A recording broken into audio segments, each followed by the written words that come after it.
Hi అండి, నమస్తే. ఈరోజు కూడా ఒక మంచి వీడియో తీసుకొచ్చేసానండి. ఈ వీడియో నిన్న సంకటహార చతుర్దశి రోజు పూజ చేసుకున్నానండి. నేను ఎలా పూజ చేసుకున్నాను, ఏం పెట్టాను, ఎందుకు చేసుకున్నాను అనేది, ముడుపు ఎప్పుడు కట్టాను, ఎప్పుడు తీస్తున్నాను అనేదాన్ని చూపిపోతున్నానండి. అయితే అందరూ చేసుకున్నట్టేను, అయితే నేను ఎలా చేసుకుని ఉంటానో నా విధానం ఏందనేది చూపిపోతున్నాను. ఇక్కడైతే నేను ఫస్ట్ వీడియోలోకి వెళ్తే కన్నా నేను ఎక్కడైతే పూజ చేసుకుంటున్నానో చక్కగా అక్కడైతే ఇదిగో నా కాడ ఇలాంటి బౌల్ ఉందండి. అది పెట్టుకొని చక్కగా బియ్యం పోసుకొని, బియ్యం అంటే ఎన్నైనా పోసుకోవచ్చండి. నేనైతే దానికి ఇట్లా ఒక గ్లాసుడు పోసి తర్వాత పసుపు కుంకుమ వేసి తెల్ల జిల్లేడు ఆకులు పెట్టుకుంటున్నాను. జిల్లేడు ఆకులు అంటే వినాయకుడికి ఎంతో ఇష్టం కదండి. అందుకని జిల్లేడు ఆకులన్నీ ఇట్లా పరిచేసుకుంటున్నాను. ఒక ఫ్లవర్ లాగా నా కాడ ఎక్కువ ఉన్నాయి కాబట్టి. ఇది తెల్ల జిల్లేడు ఆకులు అండి. తెల్ల జిల్లేడు ఆకులు, తెల్ల జిల్లేడు పువ్వులు తెచ్చుకున్నాను.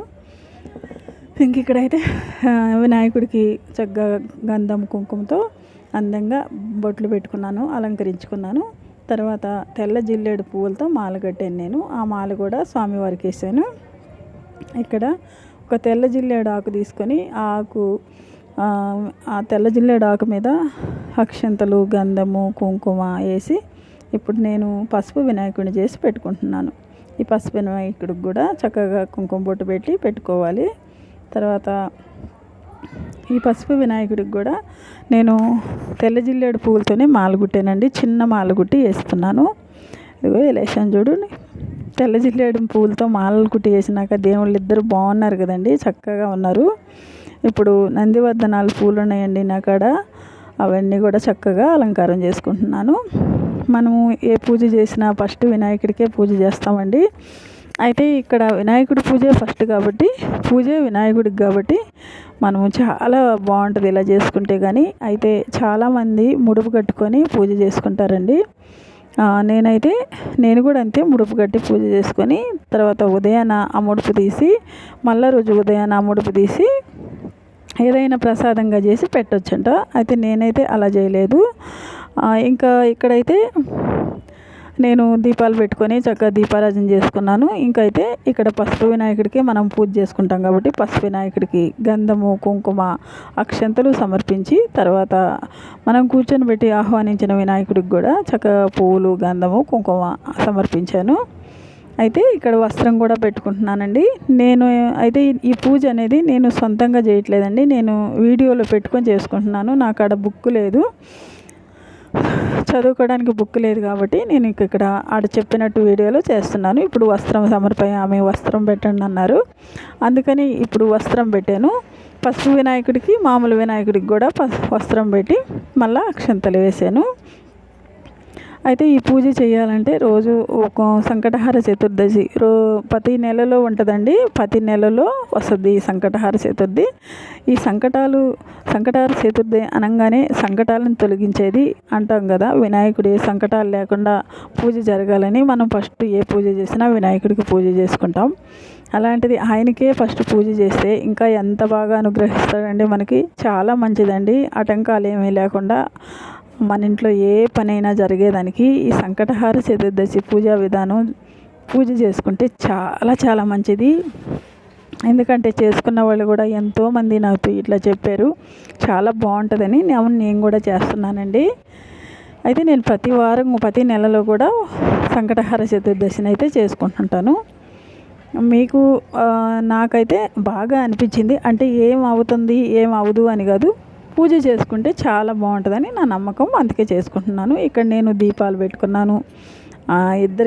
దేవుళ్ళకి ఇద్దరికి కూడా చక్కగా కుంకుమ, గంధం సమర్పించిన తర్వాత వస్త్రం కూడా సమర్పించిన తర్వాత అష్టోత్తరం చేసుకుంటున్నానండి. ఇక అష్టోత్తరం అయితే నేను గరికతో చేసుకుంటున్నాను. గరిక అంటే వినాయకుడికి చాలా ఇష్టం కాబట్టి గరిక తెచ్చుకున్నాను. మాకు ఊరు కాబట్టి గరిక కూడా బాగానే దొరుకుతుందండి. కాకపోతే ఎండలుగా ఉండటం వల్ల ఎండిపోయింది ఎక్కడంటే అక్కడ. అయినా కొంచెం తెచ్చుకొని గరికతో కూడా చేసుకున్నాను. తర్వాత జిల్లేడు పువ్వులతో చేసుకుంటున్నాను. తెల్ల జిల్లేడు పువ్వులతోనే కొన్ని పువ్వులతో కూడా పూజ చేసుకుంటున్నానండి. అయితే ఈ పూజ చేసే రోజు ఫస్ట్ మనం ఉపవాసం ఉండాలి. ఉదయం నుంచి ఉపవాసం ఉండాలి. సాయంత్రం పూజ చేసుకోవాలి.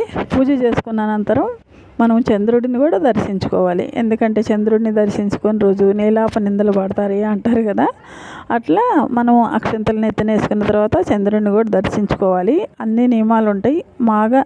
మనము ఖచ్చితంగా ఈ నియమాలన్నీ పాటించి పూజ చేసుకోవడం వల్ల మంచి అనుగ్రహం దొరుకుతుందండి. తర్వాత అష్టోత్తరం అయిపోయినాక ఇక్కడ నేను స్వామివారికి ప్రసాదం కుడుములు పెట్టాను.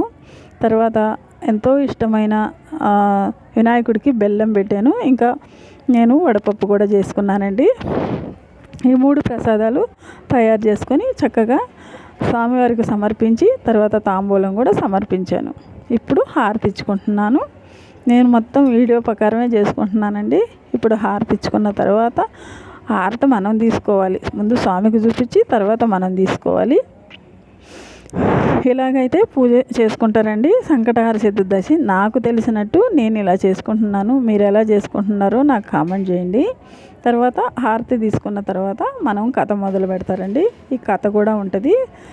వినాయకుడు అసలు ఎలా పుట్టాడు, ఎలా పెరిగాడు, ఈ వినాయకుడికి ఈ పేరు ముందు ఎందుకు వచ్చింది, అవన్నీ కూడా కథలో ఉంటాయండి. నేను కథ చదివేటప్పుడు అక్షంతలతో పూజ చేసుకున్నాను. తర్వాత కథ అంతా అయిపోయినాక కొబ్బరికాయ కొట్టుకొని నివేదన చేశాను. తర్వాత ఇప్పుడు మళ్ళీ కర్పూర హారతి ఇచ్చాను. మనం కొబ్బరికాయ నివేదన చేసినాక ఖచ్చితంగా కర్పూర హారతి ఇవ్వాలండి. ఈరోజు పూజా విధానం అయితే ఇదేనండి. ఇంకా హారతి ఇచ్చి మనం కూడా హారతి తీసుకోవాలి. వినాయకుడి కింద పోసిన బియ్యం అయితే మనం ప్రసాదంగా వండుకొని అందరం తీసుకోవచ్చండి ఇంట్లో వాళ్ళమి. ఇవి అయితే పూలు ఎవరో తొక్కని చోట వేయాలి, ప్రసాదాలు మనం తీసుకోవచ్చు. ఇదేనండి ఈరోజు వీడియో. మరొక మంచి వీడియోతో